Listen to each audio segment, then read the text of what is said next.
சந்தவத்துக்கு அரிசி ஆட்டுறது தான் பார்க்கலாம். இந்த அரிசி ஆட்டுறது வந்து பச்சரிசியிலும் செய்யலாம், புழுங்கரிசியிலும் செய்யலாம்னு வச்சுக்கங்களேன். 2ம் கலந்து அது பாதி, இது பாதி போடலாம்.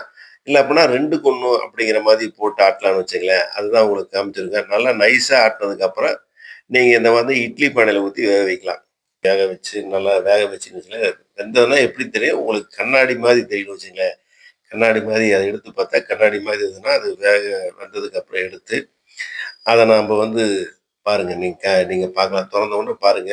முதல்ல ஊத்தி வச்ச மாவு இப்ப பாருங்க நல்லா வளவளன்னு ஷைனிங்கா இருக்கும்.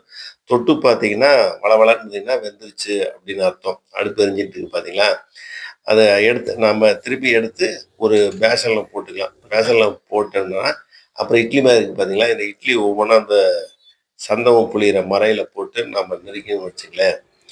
இது வந்து இடியாப்பத்துக்கும் சந்தவத்துக்கும் என்ன வித்தியாசம்னா, இடியாப்பம் நீங்க மாவ சுடுதண்ணி ஊத்தி பெனஞ்சு, அது புழியணும்னு வச்சுக்கங்க. அப்படி புழிஞ்சா இடியாப்பம்.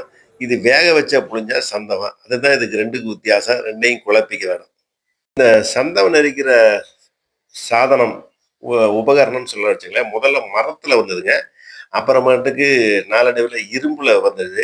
இப்ப புதுமையா சில்வர்ல வந்திருக்கு. அதுக்கப்புறம் இன்னும் கூட பித்தளையில கூட இப்ப வந்திருக்கு. அதுதான் இந்த மாரி இந்த சந்தக மரம் இல்லாத வீடுகள் இருக்காது பெரும்பாலும். அந்த காலத்துல இல்லாதது, இப்ப இந்த காலத்துல எல்லா வீட்லயும் இருக்குன்னு வச்சுக்கங்களேன். ஒரு சாப்பிட சுவையா இருக்கு. இதுல வந்து பல வகையான செய்யலாம். இதுல வந்து இனிப்பு சேர்ப்பாங்க. ஒரு சிலர் பாசி க துவரம் பருப்பு போட்டு வேக வச்சு அந்த மாரி செய்வாங்க. அதுக்கப்புறம் எலுமிச்சம்பழம் புழிஞ்சு செய்வாங்க. அடுத்தது புளியில செய்வாங்க. நாங்க எங்க வீட்ல வெள்ளப்பாகுல தான் செஞ்சிருக்கிறோம். அந்த வெள்ளப்பாகுல செஞ்சது தான் காமிக்கலாம். இந்த வெள்ளப்பாக நல்லா தண்ணி ஊத்தி நல்லா காய்ச்சணும்னு வச்சுக்கங்களேன், தேன் மாதிரி வந்துரும். இந்த வெல்லம் அருமையான வெல்லங்க. நாங்க பாருங்க தேன் மாதிரி இப்படி நல்லா கெட்டியா இருக்க மாரி, தேன் மாதிரி வச்சிருக்கோம். இத நாம ஊத்தி இந்த மாரி சாப்பாட்டுல ஊத்தி சாப்பிடலாம்னு வச்சுக்கங்களேன், அதுதான் உங்களுக்கு அப்படிதான். இது வந்து பெரும்பாலும் திஷ்டி சுத்த பயன்படும். அமாவாசையில டிஷ்டி சுத்துறது தான் இது முதல்ல கொஞ்சம் எடுத்து வச்சு டிஷ்டி சுத்தி, வெளியில கொட்டுவாங்க. பெரியவங்களும் நீங்க பார்த்துருக்கலாம். அடுத்தது வந்து நாங்க வந்து பாருங்க, எவ்வளோ அருமையா இருக்கும். இது கூட தேங்காய் போட்டுக்கலாம், தேங்காய் பால் வச்சுக்கலாம். இது பொட்டுக்கடலை பொடி இந்த மாரி பல வகையில வச்சு சாப்பிடலாம். இது வந்து எலுமிச்சம்பழம் புழிஞ்சு கூட வணக்கி சாப்பிடுவாங்க. புளி இது பாருங்க. இந்த மாரி சாப்பிட்டீங்கன்னா நல்லா சுவையா இருக்கு. இது பாரம்பரியமான உணவுகளில் இதுவும் ஒன்று அப்படின்னு சொல்லலாம் பாருங்க. நல்ல இனிப்பு பிடிக்கிறவங்களுக்கு இது நல்லா ரொம்ப பிடிக்கும்னு வச்சுங்களேன். சின்ன குழந்தைங்கலாம் விரும்பி சாப்பிடுவாங்க.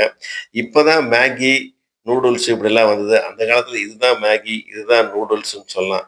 ஏன்னா, அந்த காலத்துல இருந்தே இது இருந்திருக்குது. இப்ப அதனுடைய மாற்றம் தான். நீங்க எலுமிச்சம்பழம் போட்டு எங்க வீட்ல தாளிக்கிறது தான் இந்த நிகழ்வு.